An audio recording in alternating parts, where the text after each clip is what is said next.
ఈ రేవంత్ రెడ్డి ప్రభుత్వం ఏర్పాటై 13-14 నెలలు దాటిపోయింది.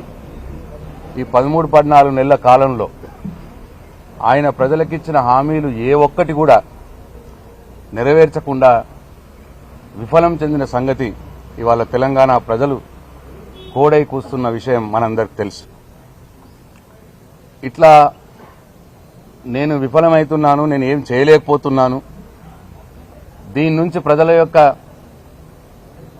ప్రజలను దీన్ని ఈ వైపు నుంచి డైవర్ట్ చేయాలి అన్న ఉద్దేశంతో ఎప్పుడో 15 నెలల క్రితం జరిగినటువంటి ఈ ఫార్ములా కార్ రేసు విషయం గత 2 నెలల నుంచి దాన్ని ప్రచారంలో పెడుతూ దాంట్లో ఏదో జరిగిందని,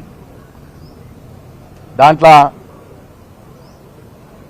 ప్రాసెస్ కరెక్ట్ జరగలేదని, ఎవరికో ఏదో ముట్టిందని ప్రచారంలోకి తెచ్చి ఇవాళ 15 నెలల క్రితం జరిగినటువంటి ఆ కార్ రేసు వ్యవహారం మీద ఇవాళ కేటీఆర్ పైన కేసు పెట్టడానికి ప్రయత్నం చేసిర్రు. ఇవాళ కేటీఆర్ గారిని ఇబ్బంది పెట్టే ప్రయత్నం చేస్తూ ఉన్నారు. తద్వారా ప్రజల దృష్టి మార్చాలి. ఈ ప్రభుత్వం యొక్క చేతగానితనం బయటపడుతున్న విషయం ప్రజల దృష్టి మలిచి ఇటువైపు తీసుకురావాలని ఒక చిల్లర మల్లర పొలిటికల్ డ్రామా ఇవాళ రేవంత్ రెడ్డి ఆడుతూ ఉన్నాడు. ఇంతకుముందు జగదీష్ రెడ్డి గారు చెప్పినట్టు హైదరాబాద్ యొక్క బ్రాండ్ ఇమేజ్ పెంచడానికి, తెలంగాణ యొక్క బ్రాండ్ ఇమేజ్ పెంచడానికి కేటీఆర్ గారు తీసుకువచ్చిందే ఈ కార్ రేస్. ఎందరో ముఖ్యమంత్రులు, చివరికి ప్రధానమంత్రి గారు కూడా ప్రయత్నం చేసే ప్రాజెక్ట్ ఇది. దాన్ని రద్దు చేసింది మీరు, తప్పు చేసింది మీరు. దాంట్లో ఏమీ లేదు. ఇది ఒక చెత్త లొటపీస్ కేసు. ఇది దీంట్లో ఏదో దొరకవరదామని చెప్పి ఇప్పుడు ప్రయత్నం చేస్తున్నారు.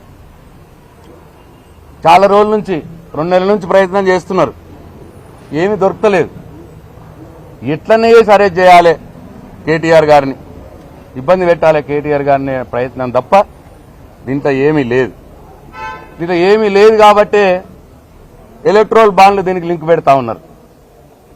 ఎలక్ట్రల్ బాండ్లు ఈ యొక్క పార్లమెంటు ద్వారా భారత రాజ్యాంగం ఇచ్చినటువంటి హక్కు ప్రతి రాజకీయ పార్టీకి. అన్ని రాజకీయ పార్టీలు ఎలక్ట్రల్ బాండ్లు సేకరించినాయి. అటు బీజేపీ సేకరించింది, కాంగ్రెస్ పార్టీ సేకరించింది, అన్ని రాజకీయ పార్టీలు. దాంట్లో బీఆర్ఎస్ కూడా పార్టీ ఎలక్ట్రల్ బాండ్లు తీసుకున్నది. ఇవాళ ఈ గ్రీన్ కో కంపెనీ ఏదైతే చెప్తున్నారో, ఈ గ్రీన్ కో కంపెనీ ఈ కార్ రేసింగ్ వాళ్ళు చేసి నష్టపోయారు తప్పిస్తే ₹1 కూడా వాళ్ళు సంపాదించలే. ఈ కార్ రేస్, ఈ ఎలక్ట్రల్ బాండ్లు ఇచ్చింది ఏప్రిల్ 22, ఏప్రిల్ నెల 2022 సంవత్సరం. ఈ కార్ రేసింగ్ అయింది మార్చి 2023 సంవత్సరం.